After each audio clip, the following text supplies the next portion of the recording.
Bonjour tout le monde. Aujourd'hui je vais faire une vidéo un peu spéciale, puisqu'au lieu d'une review classique, je vais parler de ma lecture du livre de Dan Brown intitulé Ange et démons, en relevant certains éléments clés qui peuvent à mon avis être déterminants dans l'appréciation générale d'une lecture.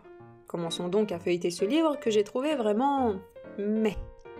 Tout débute lorsqu'un scientifique du CERN se fait assassiner apparemment par les Illuminati.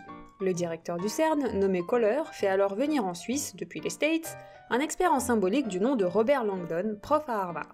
Déjà, ça part mal, parce qu'il est vrai que le directeur du CERN, Centre européen pour la recherche nucléaire, n'a personne dans son réseau lui permettant de mettre la main sur un spécialiste en symbolique issu d'une des nombreuses universités d'Europe. La raison donnée par Kohler est que Langdon fournit ses sources sur son site internet, contrairement aux autres sites conspirationnistes qu'il a pu consulter. Mais pour moi, c'est franchement une justification faible et peu vraisemblable. Bref, pendant qu'il visite le CERN, Langdon voit partout des scientifiques en train de s'amuser comme des fous. Il y en a qui jouent au frisbee, d'autres qui sautent avec des mini-parachutes dans une tour d'apesanteur, et là, page 37, l'auteur nous dit « Il était loin de se douter que le soir même, à des centaines de kilomètres de là, cette information allait lui sauver la vie. » Bon, déjà que le livre ne commençait pas de façon ouf, là c'est carrément maladroit. L'auteur fait ici ce que l'on peut qualifier de foreshadowing, pour dire au lecteur « Je sais que vous vous ennuyez avec toute l'exposition que je fais et les trucs scientifiques que je déblatère pour donner l'impression que mes personnages sont ultra intelligents, mais s'il vous plaît ne partez pas tout de suite, promis, il va y avoir de l'action et du danger. » La raison pour laquelle je trouve que cette manœuvre de l'auteur dessert son œuvre plus qu'autre chose, c'est parce que dès le début, il nous dit que peu importe ce qui va arriver, peu importe les dangers encourus par le personnage principal, il ne va pas mourir. Aucun risque ne lui sera fatal et donc, je sais d'avance, que je ne devrais m'inquiéter pour lui à aucun moment, ni sous aucun prétexte. Ce n'est pas une nouveauté en soi dans les livres, où les personnages principaux ne meurent quasiment jamais, mais là il le dit de but en blanc, et ça retire une grosse part des enjeux de son histoire. Bref, pour en revenir au bouquin, on découvre qu'une goutte d'antimatière hautement explosive a été volée au labo du scientifique tué, puis cachée au Vatican, et qu'il reste moins de 24 heures avant qu'elle ne pète et fasse carrément disparaître la cité pontificale. La limite de temps est censée ajouter de l'angoisse, mais perso, j'en avais rien à foutre. Dans le chapitre 5, un mystérieux personnage se dit être un Illuminati ayant infiltré l'église et engage un assassin à son service. Ouais, ok, ça ne sert pas à grand chose, à part m'aider à découvrir plus vite qui est le méchant. En tout cas, Langdon va au Vatican pour retrouver le MacGuffin, l'antimatière, et une fois sur place, on découvre 4 choses. 1. Le conclave est réuni pour commencer l'élection du nouveau pape pile ce jour-là. Ça sert à complexifier un peu la situation. 2. 4 cardinaux sont portés disparus.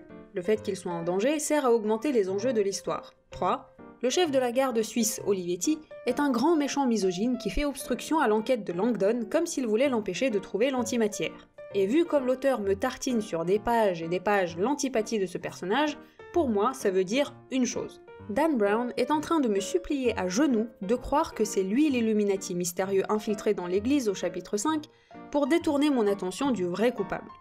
4. Le Camerlingue Ventresca est un prêtre super gentil qui accepte de croire et aider Langdon. Vu comme son comportement est diamétralement opposé à celui d'Olivetti, c'est le personnage qui a l'air le plus innocent en comparaison. Du coup, avant même d'atteindre la page 200, je me suis dit « Ok, c'est Ventresca le coupable. » Et vous savez quoi ? Ben j'avais raison. En plus, on apprend par la suite que les 4 cardinaux ont disparu après avoir bu le thé chez le Camerlingue, ce qui a encore plus renforcé mes soupçons alors qu'on n'est même pas à la moitié du bouquin. Quoi qu'il en soit, Langdon va faire du géotracking à Rome pour trouver les 4 cardinaux avant qu'ils ne se fassent exécuter par les méchants Illuminati. Sauf qu'il arrive trop tard à chaque fois et se retrouve en grand danger lui-même.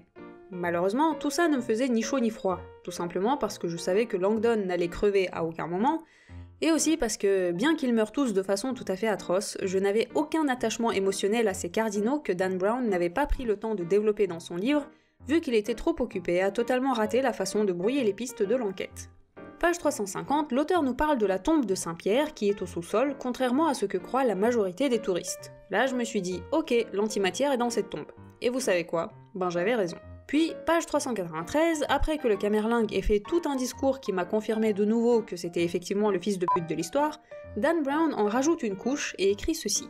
À la fin de son récit, on aurait dit que le démon lui-même avait vidé la chapelle de son oxygène. Les cardinaux ne bougeaient pas, comme asphyxiés par les paroles du Camerlingue. Alors, sachant qu'il avait insisté au début de l'histoire que l'église surnommait les Illuminati le Shaitan et que Shaitan désigne le démon, et qu'il dit que le Camerlingue a comme asphyxié, donc privé d'oxygène, les cardinaux, c'est comme si Dan Brown me hurlait à la gueule « Le Camerlingue égale l'Illuminati ». ok, super Danny, mais je suis déjà au courant que c'est lui l'antagoniste, donc ta gueule, et en plus, je ne peux pas m'empêcher de l'imaginer super fier de lui-même d'avoir écrit sa punaise de figure de style en pensant que les lecteurs ne vont même pas comprendre l'indice subtil qu'il donne. Sauf que dans le discours du Camerlingue, j'ai pu clairement voir qu'il n'est pas un vrai Illuminati, mais que ses intentions sont de redorer le blason de l'Église, en faisant des Illuminati, et par extension de tous les scientifiques, les grands méchants de l'histoire qui passent leur temps à attaquer la religion. Donc en gros, l'auteur révèle les motivations du méchant avant même qu'il ne soit démasqué. Et malgré tout ça, il essaye quand même, pour fourvoyer une dernière fois les lecteurs qui auraient compris ce qui se passe, de faire croire que le méchant Illuminati, c'est le directeur du CERN, excepté que je n'y ai pas cru un seul instant. Bref, après la page 520, on arrive péniblement à la résolution de l'histoire quand Ventresca est enfin démasqué par Langdon devant les cardinaux et que toutes les hypothèses que j'avais eues jusque-là se sont confirmées. Quand je dis ça, ce n'est même pas pour me vanter d'avoir tout compris comme si j'étais une génie. Au contraire, je suis justement loin d'être une génie et pourtant j'ai deviné les points les plus importants des mystères du livre. Et ça montre tout simplement à quel point l'auteur manque de subtilité et comment il gâche les révélations importantes de son livre par des maladresses et des sous-entendus aussi gros qu'une patate au milieu d'une purée. En somme, j'étais juste exaspérée que les révélations traînent à arriver et le fait que Dan Brown ait élaboré son intrigue avec les pieds, ça m'a retiré tout le plaisir d'avoir réussi à trouver le coupable avant les personnages, parce qu'il n'y avait aucun mérite à ça. Le seul truc que je n'avais pas découvert, c'était pourquoi Ventresca, en dehors de vouloir redonner la foi à l'église, avait tué le pape. Et même ça, je l'ai trouvé un peu abusé. Le gars a carrément empoisonné le pape qu'il a élevé, juste parce que ce dernier lui a avoué avoir eu un enfant. Tout d'abord, c'est totalement exagéré qu'il le tue sans lui donner le temps de s'expliquer, puis fait voler et installer une bombe au Vatican dans la foulée. Ensuite, excusez-moi du peu, mais des papes ayant eu des enfants et des relations sexuelles avant et pendant leur pontificat sont connus de l'histoire, et Ventresca, qui est prêtre et vit au Vatican, n'avait pas de quoi être aussi choqué et déçu par la nouvelle. En conclusion, ce bouquin m'a ennuyé et ce n'est certes pas une recommandation, mais je voulais surtout montrer le genre de détails qui me crèvent parfois les yeux pendant mes lectures, au point de me les gâcher. Bon, j'ai peut-être un peu tiré sur l'ambulance avec ce bouquin-là, mais j'avoue que je ne m'attendais pas à être autant déçu, au vu du succès qu'il avait eu, et je croyais sincèrement qu'il était bien en me le procurant. Mais là, je n'ai même pas envie de lire la suite, alors que je possède déjà Da Vinci Code dans ma bibliothèque. Si je devais absolument trouver un point positif au livre, ce seraient tous les sites culturels que Langdon va voir. À chaque fois, je recherchais sur internet l'endroit en question, et j'ai bien apprécié suivre cette visite de Rome. En revanche, attention, il ne faut surtout pas croire sur parole ce que raconte Dan Brown dans son bouquin. En effet, des inexactitudes ont été relevées concernant la langue italienne et les lieux où se déroule l'action dans la première édition, et les faits scientifiques que donne Dan Brown ont été pas mal critiqués aussi. Le CERN, dans une publication maintenant archivée, a dû carrément créer une FAQ sur le thème d'anges et démons pour démentir toutes les conneries qui sont dites sur l'antimatière dans le livre. Le site est disponible en anglais et en français, le lien est dans la description si vous voulez jeter un coup d'œil. Pour ce qui est du fonctionnement de la cité du pape, je n'y connais personnellement pas grand-chose, mais il y a apparemment beaucoup d'approximations aussi. Par exemple, non seulement le rôle d'avocat du diable n'existe plus depuis 1983, mais en plus il n'a jamais servi lors des élections pontificales. Alors, ce n'est pas ultra grave en soi que Dan Brown ait écrit des trucs faux, parce que ce qu'il écrit c'est de la fiction.